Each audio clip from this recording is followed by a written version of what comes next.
Klarifikasi Caesar setelah dituding pakai narkoba saat live di TikTok, nilai warganet berlebihan. Caesar Putra Aditya belakangan tengah jadi sorotan warganet. Sosok yang dikenal lewat jogetannya itu dituding konsumsi obat-obatan terlarang. Lantaran lewat akun TikToknya ia sering siaran langsung selama berjam-jam.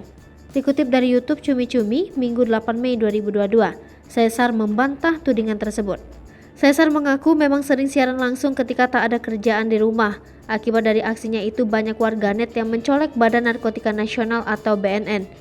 Seolah panik, ia menerangkan sudah menyampaikan klarifikasi lewat siaran langsung di TikTok.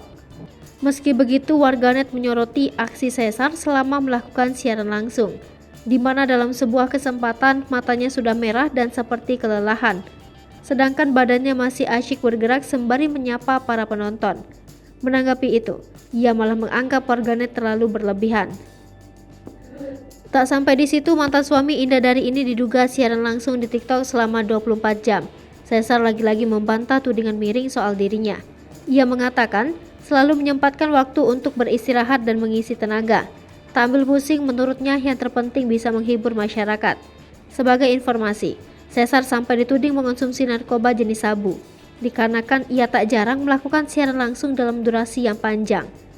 Kendati demikian, aksinya itu menuai pro dan kontra dari warganet. Walau ada yang menghujat, namun ada juga yang memberikan dukungan. Terlebih apa yang dilakukan Caesar semata-mata demi mencari uang.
Sasri Popo TV, jangan lupa komen, like, dan subscribe